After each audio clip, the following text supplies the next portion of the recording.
Today on ViewPoints, we are joined by Moazil, who is the Corporate Director for NatWest. With just over 15 years of experience working for the bank, he is going to share with us some insights on the diversity and sustainability initiatives that he leads on. So thank you so much for joining us today, Moazil. Pleasure. Good to be here. So I understand that you lead on sustainability and diversity initiatives also within your role. So in regards to sustainability, the term itself is very complex and there are many different definitions that are used within the business context. So could you, in your own words then, tell us what sustainability means to you? No, it's a really good question, and you're absolutely right. It's quite a big word, and there is a lot of understandably so, there is a lot of focus on it. So to my mind, really sustainability, I try and make it personal. Yeah. So sustainability, I think increasingly as individuals, as businesses, as corporates, I think we're having a real hard look at ourselves in the mirror and saying, how can we, what improvements can we make in our daily lives? How we go about living our personal lives, how we go about chasing our aspirations, how as businesses operate, to see how we can do things better with one real key focus on the world around us, the environment. We are the principal banking sponsor of the climate summit that's going to happen down in November this year. So I think finally there seems to be this collective will that sustainability, for years gone by, maybe it was a bit of a buzzword, but now it's actually, look, the clock is ticking. We can all make an individual change. Let's have those robust discussions about our contributions, our activities now, and what's the impact on the generations to come. Thank you so much. That was really interesting. And then moving on to diversity then, from your perspective, if someone is looking at an organisation to see if they are truly diverse and practice equality, what would you say is the evidence they should look at or aspects they should be looking at in that business? Look, I've been incredibly fortunate in terms of my own sort of evolution. I am from the BAME community, and I've been incredibly fortunate in terms of being given opportunity, in terms of having support structure to really flourish. For graduates looking at businesses, I think again, not too dissimilar to the sustainability argument, I think there is a lot out in the public domain around now. Businesses want to be, I genuinely believe this, businesses want to be more reflective of the societies that they serve, and therefore there is a lot in the social media channels. Equally, what I would absolutely endorse graduates to do is, whether it's us as banking institutions or whether it's marketing businesses, there are a lot of free webinars that businesses are hosting on their websites that around the subject of diversity, inclusion, and it's really just being receptive to that. There's a lot of thought leadership around it as well. I think a lot of senior management within businesses are being asked to express their views on it as well, and that is readily available in the public domain. So I think it's just a case of being very receptive. The final point around it, Remi-Nicole, the challenge is very much to us as well, and I think we are embracing it. But I'm seeing increasingly more businesses getting involved in community engagement, again, around the notion of sustainability, diversity, etc., etc. So it's being receptive to all of that and embracing what element works for you.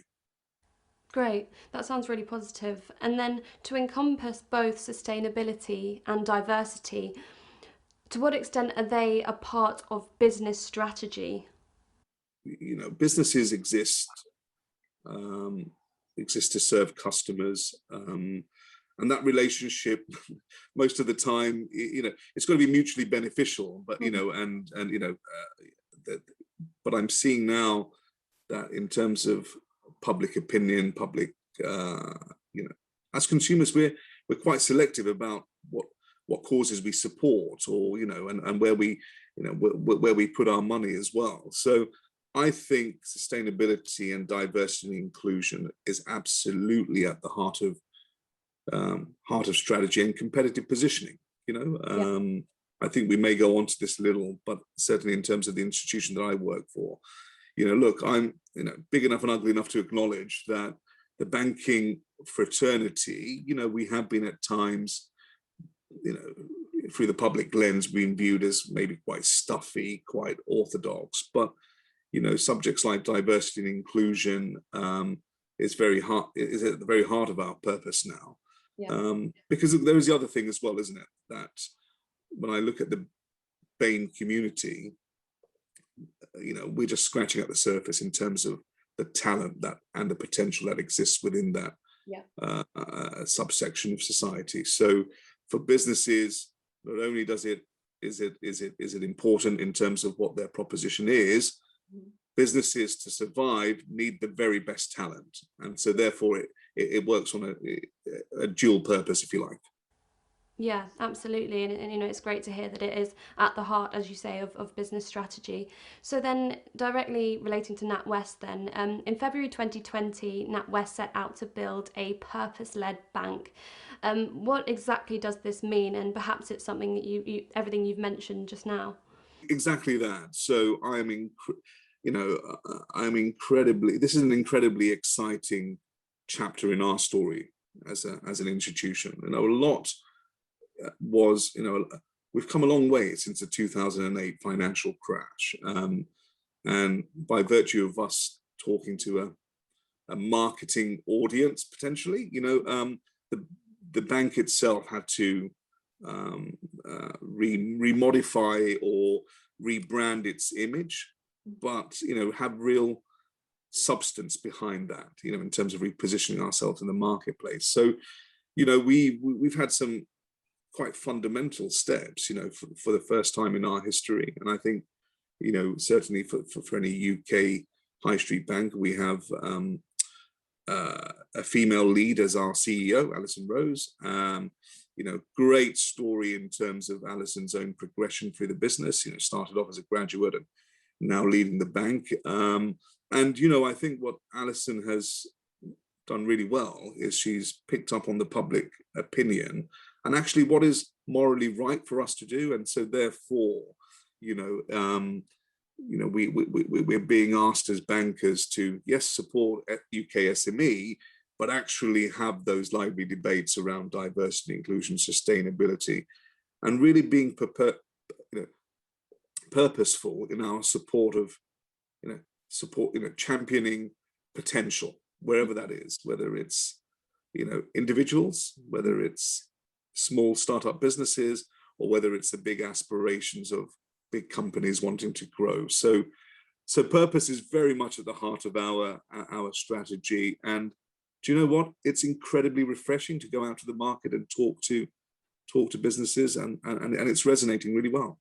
Yeah, absolutely. And what you've said is true, because everything over the past decade especially, there has been so many shifts and changes in perception about a lot of things. So in regards to corporate reputation, it can be understood as the collective representation of past actions and results that enable organisations to deliver value to their stakeholders in both competitive and institutional environments.